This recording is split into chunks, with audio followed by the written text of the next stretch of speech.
Assalamualaikum warahmatullahi wabarakatuh. Jumpa kembali bersama saya Muhammad Arif Amiruddin, ZLTC. Baik, sobat ZLTC, pada kesempatan ini saya akan memperagakan sebuah perhitungan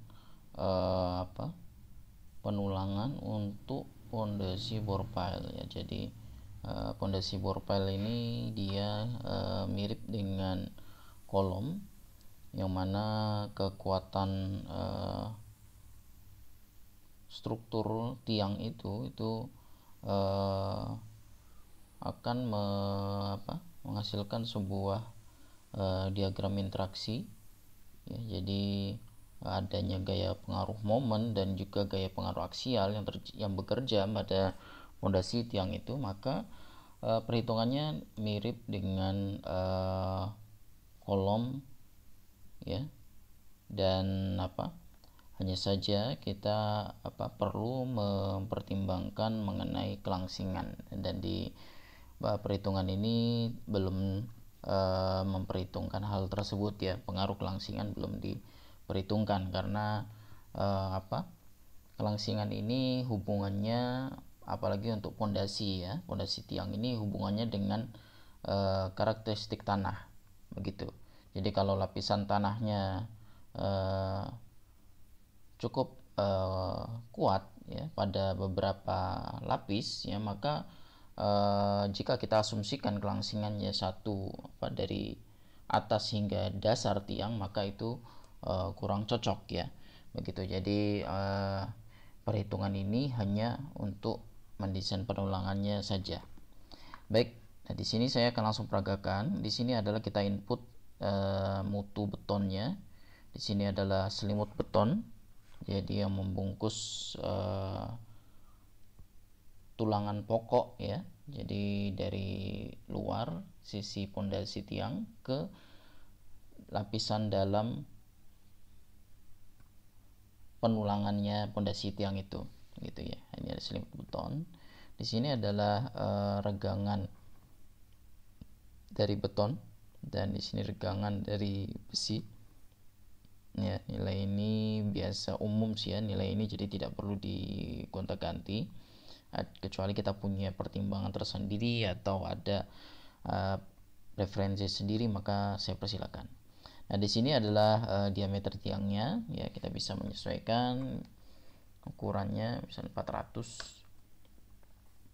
ya. Dan di sini di analisa paling bawah di sini ada sketsanya ya, seperti itu.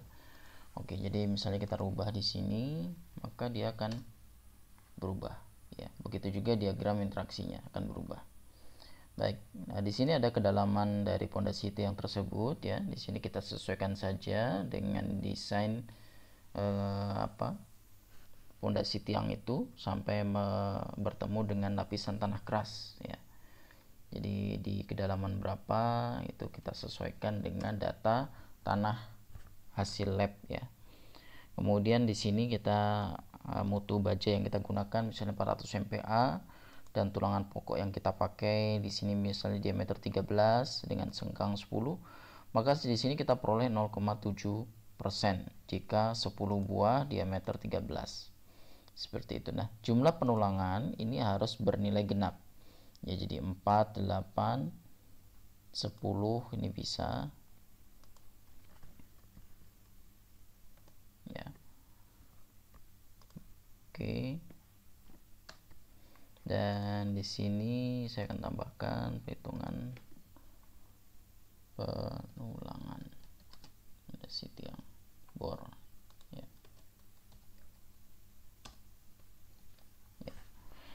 Oke, nah ini 10 misalnya kita ganti menjadi 12 ya, maka di sini juga sketsanya akan berubah ya. Nah di sini 0,8%. Nah jika kita mengacu kepada SNI ya, nilai kolom, yaitu syarat penulangan minimum untuk kolom itu adalah 1% dari luas penampang kotor dari kolom bulat tersebut ya, kolom tersebut ya. Jadi misalnya kita ganti di sini 16, maka dia sudah naik menjadi 1,2% dengan jumlah 12 diameter 16 ya. Jadi nilai-nilai yang bisa kita isi di sini adalah angka genap. Saya akan contohkan apabila kita mengisi dengan angka ganjil, maka di sini akan ada value, add value, artinya tidak bisa teranalisis dengan baik ya. Maka itu harus dihindari. Kita isi dengan yang disyaratkan di perhitungan ini. Nah, semua terhitung. Oke, kita lanjut. Ini adalah perhitungan seperti persis dengan perhitungan untuk kolom bulat ya. Oke. Mengenai pengaturan print area ini silakan disesuaikan saja dengan tampilan yang dibutuhkan oleh para pengguna. Jadi tidak harus ya. Itu bisa diatur kembali, dan di sini adalah resume dari perhitungan yang kita lakukan. Nah, di sini ketahuan berapa diagram interaksi momen dan PN-nya ya. Dan tentunya kalau kita kita sudah mengeluarkan hal ini pada halaman terakhir, maka kita tinggal cocokkan dengan berapa reaksi kapasitas dukung yang kita harapkan dari pondasi tiang tersebut, dan juga berapa momen maksimum yang terjadi pada tiang tersebut ya. Nah, kalau momen maksimum itu pembahasannya tentu tidak terlihat di sini ya, itu akan terlihat pada pengecekan gaya lateral pondasi tiang ya. Nah, di situ akan ada perhitungan momen maksimum yang diperoleh dari gaya horizontal yang terjadi pada bangunan ya.